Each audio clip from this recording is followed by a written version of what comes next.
ಈಗ ಮುಡಾ ವಿಚಾರ ಆಗಲಿ ಅದು ಯಾವ್ದು ಸದನದಲ್ಲಿ ಚರ್ಚೆ ಈಗ ಎಲ್ರಿಗೂ ನಮಸ್ಕಾರ ಸ್ನೇಹಿತರಿಗೆ.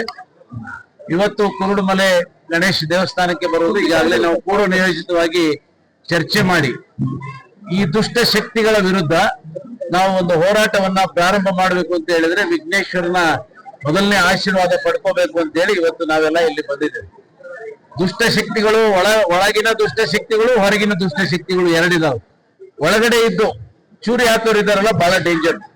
ಕಿತ್ತೂರು ರಾಣಿ ಚೆನ್ನಮ್ಮಗೆ ಮೋಸ ಮಾಡಿದ್ದು ಮಲ್ಲಪ್ಪ ಶೆಟ್ಟಿ, ಇವನ್ ಟಿಪ್ಪು ಸುಲ್ತಾನ್ಗೆ ಮೋಸ ಮಾಡಿದ್ದು ಮೀರ್ ಸಾದಿಕ್ ಅಲ್ವಾ? ಈ ತರ ಈ ಬಿಜೆಪಿ ಪಕ್ಷದಲ್ಲಿ ಇದ್ಕೊಂಡು ಬಿಜೆಪಿ ಪಕ್ಷದ ಶಾಲ್ಗಳನ್ನ ಹಾಕೊಂಡು ಬಿಜೆಪಿ ಪಕ್ಷದ ಲೆವೆಲ್ ನಲ್ಲಿ ಇವತ್ತು ಬಿಜೆಪಿ ನಾಯಕರ ವಿರುದ್ಧ, ಅದು ರಾಜ್ಯಾಧ್ಯಕ್ಷರ ವಿರುದ್ಧ, ಈಗ ನಮ್ಮ ರೇಣುಕಾಚಾರ್ಯ ಅವರು ಹೇಳಿದಾಗೆ ರಾಜ್ಯಾಧ್ಯಕ್ಷರ ವಿರುದ್ಧ ಮಾತಾಡೋದು ಒಂದೇ, ರಾಷ್ಟ್ರಾಧ್ಯಕ್ಷರ ವಿರುದ್ಧ ಮಾತಾಡೋದು ಒಂದೇ, ಅಮಿತ್ ಶಾ ಜಿ ಬಗ್ಗೆ ಮಾತಾಡೋದು ಒಂದೇ, ನರೇಂದ್ರ ಮೋದಿ ಅವ್ರ ಬಗ್ಗೆ ಮಾತಾಡೋದು ಒಂದೇ.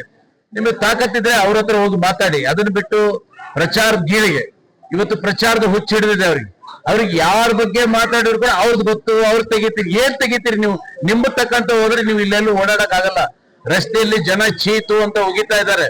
ಇವತ್ತು ರಾತ್ರಿ ಹಗಲು ಬಿಜಾಪುರ, ನಿನ್ನೆ ಸಾಕಷ್ಟು ಫೋನ್ಗಳು ಬಿಜಾಪುರದಿಂದ ಬರ್ತಾ ಇದಾವೆ, ಆ ಯತ್ನಾಳ್ ಬಾಯಿ ಮುಚ್ಚ್ರಿ ಅಂತ.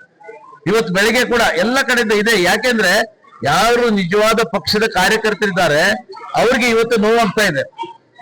ನಮ್ಮ ಪಕ್ಷದ ಬಗ್ಗೆ ಇಷ್ಟು ಹಗುರವಾಗಿ ಮಾತಾಡ್ಕೊಂಡು ಬೇರೆಯವರಿಗೆ ಆಹಾರ ಆಗ್ತಾ ಇದ್ದಾರೆ ಅನ್ನೋ ದೃಷ್ಟಿಯಲ್ಲಿ ಇವತ್ತು ಕಾರ್ಯಕರ್ತರು ಸಿಡಿದೆದ್ದಿದ್ದಾರೆ. ಆ ದೃಷ್ಟಿಯಿಂದ ನಾವು ಇವತ್ತಿನಿಂದ ಅವರ ವಿರುದ್ಧ ಇಡೀ ಪಕ್ಷ ಇವತ್ತು ವಿಜೇಂದ್ರ ಅವರ ಬೆನ್ನಿಗಿದೆ. ಇಡೀ ಪಕ್ಷ ಇವತ್ತು ಭಾರತೀಯ ಜನತಾ ಪಕ್ಷದ ಪರವಾಗಿದೆ. ಅವ್ರ ಪರವಾಗಿ ಯಾರು ಇಲ್ಲ. ಅವ್ರ ಪರವಾಗಿ ಯಾರು ನಿರಾಶೆ ಆಗಿ ಇವತ್ತು ಹತಾಶರಾಗಿ ಎಲ್ಲಿ ಹೋಗ್ತಾರಲ್ಲಿ ಬಾಯಿಗೆ ಬಂದಂಗೆ ಮಾತಾಡ್ಕೊಂಡು ಹೋಗ್ತಾ ಇದ್ದಾರೆ.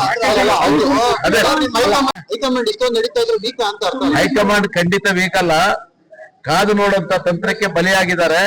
ಯಾವತ್ತು ಪಾಶುಪತಾಸ್ತ್ರವನ್ನ ಪ್ರಾರಂಭ ಮಾಡಿ ಬಿಟ್ರೆ ಒಂದೇ ಪಾಶುಪತಾಸ್ತ್ರಕ್ಕೆ ಎಲ್ಲವೂ ಕೂಡ ಸರ್ವನಾಶ.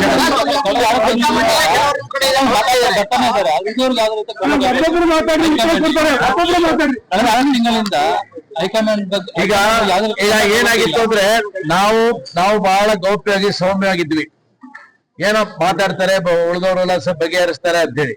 ಆದ್ರೆ ಇವ್ರು ಏನ್ ಮಾಡ್ತಾ ಇದಾರೆ, ಪಕ್ಷದ ಬುಡಕೆ ಅವತ್ತು ಕೊಡ್ಲಿ ಪೆಟ್ಟು ಹಾಕುವಂತ ಕೆಲಸ ಮಾಡ್ತಾ ಇದ್ದಾರೆ. ಪಕ್ಷದ ಹೆಸರಿನಲ್ಲಿ ಇಟ್ಕೊಂಡು ಪಕ್ಷದ ಬುಡಕೆ ಕೊಡ್ಲಿ ಪೆಟ್ಟು ಹಾಕಕ್ ಬಂದಾಗ ಇದು ಪಕ್ಷಕ್ಕೆ ಒಂದೇ ಅಲ್ಲ, ಪಕ್ಷದಾಗಿರೋ ನಾವೆಲ್ಲರೂ ಏನಿದ್ದೇವೆ, ನಮ್ಮ ಕಾರ್ಯಕರ್ತರುಗಳು ಏನಿದ್ದಾರೆ ಅವರೆಲ್ಲರಿಗೂ ಕೂಡ ಇವ್ರು ಕೊಲೆ ಮಾಡ್ದಂಗೆ ಆಗ್ತಾ ಇದೆ. ಆ ದೃಷ್ಟಿಯಿಂದ ನಾವು ಇವತ್ತು ಹೊರಗೆ ಬಂದಿದ್ದೇವೆ. ಹೈಕಮಾಂಡ್ ಸದ್ಯದಲ್ಲಿ ಈಗಾಗಲೇ ವಿಜೇಂದ್ರ ಅವರು ಬಹಳ ಸ್ಪಷ್ಟವಾಗಿ ಹೇಳಿದ್ದಾರೆ, ಲೋಕಸಭಾ ಚುನಾವಣೆ ಮುಂಚೆನೆ ಅವ್ರ ಮೇಲೆ ಕ್ರಮ ಜರುಗಿಸಕ್ ಹೊರಟಿದ್ರು. ಅವತ್ತಿನ ದಿವಸ ನಾವು ನೋಡ್ರಿ, ಬೈ ಎಲೆಕ್ಷನ್ ವಿಜೇಂದ್ರ ಅವ್ರನ್ನ ಹೊಣೆ ಮಾಡೋದು ಮೂರ್ಖತನದ ಪರಮಾವಧಿ. ಬೈ ಎಲೆಕ್ಷನ್ ಹಿಂದೆ ನಾವು ಎಲ್ಲ ಬಿಜೆಪಿಗೆ ಬಂದಂತ ಸಂದರ್ಭದಲ್ಲಿ 15 ಕ್ಷೇತ್ರಕ್ಕೆ ಚುನಾವಣೆ ಆದ್ರೆ 12 ಕ್ಷೇತ್ರದಲ್ಲಿ ಅವತ್ತು ನಾವು ಗೆದ್ವಿ. ಕಾರಣ ಏನು? ಎಲ್ಲೆಲ್ಲಿ ಸರ್ಕಾರ ಇರ್ತದೆ ಅಂತ ಚುನಾವಣೆಯಲ್ಲಿ ಬೈ ಎಲೆಕ್ಷನ್ ಸಹಜವಾದಂತ ಮತದಾರ ಯಾಕೆ ಯಾವ್ಯಾವ್ದೊಂದು ಆಶೆ ಆಮಿಷಗಳಿಗೆ ಬಲಿಯಾಗಿ ಮಾಡ್ತಾನೆ.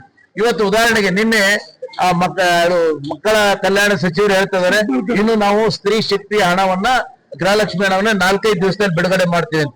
ಆದ್ರೆ ರಾಮನಗರ ಜಿಲ್ಲೆಯಲ್ಲಿ 12ನೇ ತಾರೀಕು ರಿಲೀಸ್ ಆಯ್ತು, ಸಂಡೂರು ಬಳ್ಳಾರಿ ಜಿಲ್ಲೆಯಲ್ಲಿ ರಿಲೀಸ್ ಆಯ್ತು, ಹಾವೇರಿ ಜಿಲ್ಲೆಯಲ್ಲಿ 12ನೇ ತಾರೀಕು ರಿಲೀಸ್ ಆಗುತ್ತೆ ಅಂತ ಹೇಳಿದ್ರೆ 3 ಜಿಲ್ಲೆಯಲ್ಲಿ ಯಾಕೆ ಮಾಡ್ಲಿಲ್ಲ? ಅಲ್ಲಿ ಚುನಾವಣೆ ಇದೆ ಅಂತ ಹೇಳಿ ಅವರು ಅಧಿಕಾರವನ್ನು ದುರುಪಯೋಗ ಮಾಡಿಕೊಂಡು ನೇರವಾಗಿ ಮತದಾರರ ಮೇಲೆ ಇವತ್ತು ಪ್ರಭಾವವನ್ನು ಬೀರ್ಲಿಕ್ಕೆ ಆತರ ಮಾಡಿದ್ದಾರೆ. ಅದೇ ರೀತಿ ಇವತ್ತು ಅಧಿಕಾರವನ್ನ ದುರುಪಯೋಗ ಮಾಡಿಕೊಂಡು, ಹಣವನ್ನ ದುರುಪಯೋಗ ಮಾಡಿಕೊಂಡು ಕಾಂಗ್ರೆಸ್ ಪಕ್ಷ 3 ಸ್ಥಾನ ಗೆದ್ದ ತಕ್ಷಣ ಏನು ಇಡೀ ಜಗತ್ತನ್ನೇ ಗೆದ್ದಾಗ ಮೊನ್ನೆ ನಾವು ಕೂಡ 18 ಸ್ಥಾನವನ್ನ ಕಾಂಗ್ರೆಸ್ ಸರ್ಕಾರ ಕರ್ನಾಟಕದಲ್ಲಿ ಆಡಳಿತದಲ್ಲಿ ಇದ್ರೂ ಕೂಡ 18 ಸ್ಥಾನಗಳನ್ನ MP ಚುನಾವಣೆಯಲ್ಲಿ ನಾವು ಗೆದ್ದಿದ್ದೇವೆ. ಮುಂದಿನ ಚುನಾವಣೆಯಲ್ಲಿ ಭಾರತೀಯ ಜನತಾ ಪಕ್ಷದ ಗೆಲುವು 100ಕ್ಕೆ 100 ನಿಶ್ಚಿತ ಆಗ್ತದೆ. ಆರೋಪ ಏನಾಗಿದೆ?